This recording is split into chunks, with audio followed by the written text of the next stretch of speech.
Bonjour, on se propose aujourd'hui de démontrer le lien qui existe entre la loi normale et la loi normale centrée réduite. En fait, on veut démontrer qu'il est équivalent de dire que x suit une loi normale de paramètres m et sigma 2, m étant l'espérance et sigma 2 la variance de x, et de dire que x étoile, c'est-à-dire x moins m sur sigma, suit une loi normale centrée réduite, c'est-à-dire la loi normale de paramètres 0 et 1. Pour démontrer cette équivalence, on doit en fait démontrer deux implications. Premièrement, l'implication de la gauche vers la droite. Deuxièmement, l'implication de la droite vers la gauche. Commençons par l'implication de la gauche vers la droite. Pour cela, nous allons chercher P de x étoile inférieur ou égal à x. Et la connaissance du fait que x est une loi normale de paramètres m et sigma 2 nous permettra de conclure. Alors, si nous cherchons P de x étoile inférieur ou égal à x, nous pouvons remplacer x étoile par x moins m sur sigma, qui doit être inférieur ou égal à x, et en isolant grand x, cela nous donne P de grand x inférieur ou égal à sigma x plus m. C'est-à-dire à l'image de sigma x plus m par la fonction de répartition de grand x. Je précise que le passage de sigma de la gauche à la droite du signe inférieur ou égal ne change pas le sens de l'inégalité, puisque sigma est un écart-type et qu'un écart-type est nécessairement positif. Alors, nous savons que x suit une loi normale de paramètres m et sigma 2. Cela me permet d'en déduire que P de grand X inférieur ou égal à X, c'est-à-dire F indice grand X de petit x, est égal par définition à 1 sur sigma racine de 2pi, intégrale de moins l'infini à x de exponentielle de moins 1 demi t moins m sur sigma au carré dt. Bien. Alors, nous, ce qui nous intéresse, c'est P de x étoile inférieur ou égal à x, c'est-à-dire f indice grand X de sigma x plus m. Alors, nous connaissons, et nous venons de l'écrire, f indice grand X de petit x. Nous voyons que le petit x correspond à la borne supérieure de l'intégrale. Par conséquent, si au lieu d'avoir f indice grand X de petit x, nous avons f indice grand X de sigma x plus m, il nous suffit de remplacer la borne supérieure de l'intégrale par sigma x plus m. Et bien évidemment, à l'intérieur, nous avons toujours moins 1 demi de t moins m sur sigma au carré dt. Alors, lorsque nous avons à l'intérieur d'une intégrale la densité de la loi normale, nous avons tendance à poser u égale t moins m sur sigma. Ce qui implique que t va être égal à sigma u plus m, que l'on va noter phi de u. Et nous en déduisons que phi prime de u va donc être égal à la dérivée par rapport à u de sigma u plus m, c'est-à-dire un sigma. Par ailleurs, lorsque nous connaissons, ce qui est le cas ici, la nouvelle variable, en l'occurrence petit u, en fonction de l'ancienne, à savoir petit t, en remplaçant l'ancienne par la nouvelle, nous avons phi moins 1 de u. Et donc je vais écrire que phi moins 1 de u va donc être égal à u moins m sur sigma.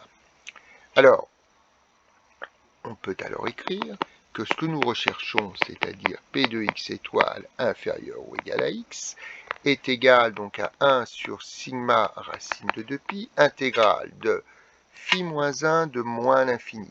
Moins l'infini moins m, ça fait moins l'infini, divisé par un écart-type qui est nécessairement positif, ça nous fait moins l'infini. Maintenant, phi moins 1 de sigma x plus m, eh bien, ça va nous donner sigma x plus m, j'ai remplacé le u par sigma x plus m, le tout moins m, le tout divisé par sigma. M moins m se simplifie, ça fait 0, et sigma x divisé par sigma, ça se simplifie aussi. Donc, j'aurai finalement une intégrale de moins l'infini à x, de exponentielle de, alors nous avons décidé que t moins m sur sigma, serait égal à u, Donc ça nous fait moins U2 sur 2. Je n'oublie pas de multiplier par phi' de U, c'est-à-dire sigma, fois du. Le sigma qui est au dénominateur devant l'intégrale et au numérateur dans l'intégrale se simplifie. Et donc nous reconnaissons que P de x étoile inférieur à x, c'est 1 sur racine de 2pi, intégrale de moins l'infini à x, de exponentielle de moins U2 sur 2 du. Et donc nous reconnaissons dans ces conditions que x étoile suit une loi normale de paramètres 0 et 1. Nous reconnaissons en effet que c'est exactement l'expression que nous avions écrite pour f indice grand X de petit x ici, en remplaçant m par 0 et sigma par 1. Passons maintenant à la deuxième partie, c'est-à-dire l'implication vers la droite. Donc nous allons chercher P de x inférieur ou égal à x, et la connaissance de la loi normale centrée réduite, suivie par grand X étoile, nous permettra de conclure.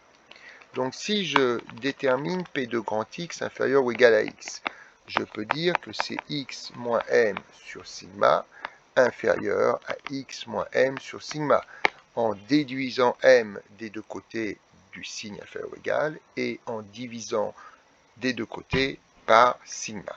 Ce que je peux faire sans changer le signe de l'inégalité, parce que, une fois de plus, sigma est un écart type, donc un nombre positif. Alors, ceci me permet de dire que j'ai P de x étoile inférieur ou égal à x moins m sur sigma. C'est-à-dire en fait que je cherche l'image de x moins m sur sigma par la fonction de répartition de la loi normale centrée réduite, laquelle fonction de répartition est égale à 1 sur racine de 2pi, intégrale, alors habituellement de moins l'infini à x si l'on cherche phi de x, mais si on cherche phi de x moins m sur sigma, ce sera l'intégrale de x moins m sur sigma que multiplie exponentielle de moins t2 sur 2 dt, de moins t2 sur 2 dt. Alors, naturellement, nous allons faire un petit changement de variable. Nous allons poser t égale u moins m sur sigma. Évidemment, ceci va être égal à phi de u, ce qui me permet d'en déduire que phi' de u est égal à la dérivée de cette expression, la dérivée de u moins m sur sigma, la dérivée de u sur sigma moins m sur sigma, c'est 1 sur sigma. Et bien évidemment, de ceci, je déduis que u est égal à sigma t plus m, expression de la nouvelle variable u en fonction de l'ancienne variable t, ce qui me permet d'en déduire en remplaçant l'ancienne variable t par la nouvelle variable u, sigma u plus m. Sigma u donc plus m qui est, voilà, mieux écrit ainsi. Donc j'en déduis que P de x inférieur ou égal à x va être égal à, en revenant à ceci, 1 sur racine de 2pi, que multiplie l'intégrale de phi moins 1 de moins l'infini, moins l'infini fois sigma, puisque sigma est positif, ça donne moins l'infini, et le fait de rajouter une constante réelle ne change rien, ça fera toujours moins l'infini. Maintenant, phi moins 1 de x moins m sur sigma, ça nous fait donc sigma que multiplie x moins m sur sigma plus m. Et évidemment, sigma sur sigma se simplifie, et moins m plus m aussi. Je vais donc me retrouver avec l'intégrale de moins l'infini à x. De exponentielle de, on a dit qu'on remplaçait t par u moins m sur sigma au carré. Et je n'oublie pas de multiplier par phi' de u, ce qui nous fait 1 sur sigma du. Donc je vais évidemment sortir le sigma de l'intégrale. Donc je vais écrire 1 sur sigma racine de 2pi, intégrale de moins l'infini à ce qui reste de la borne supérieure x, de exponentielle de moins 1 demi u moins m sur sigma au carré du.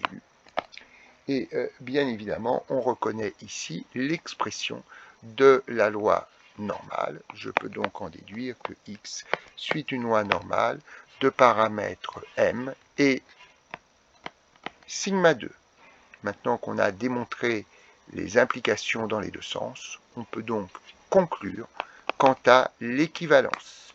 On peut donc arriver à la conclusion que x suit une loi normale de paramètres m et sigma 2 est finalement équivalent au fait que x étoile, défini par x moins m sur sigma, suit une loi normale centrée réduite, c'est-à-dire une loi dont l'espérance est égale à 0 et dont la variance est égale à 1.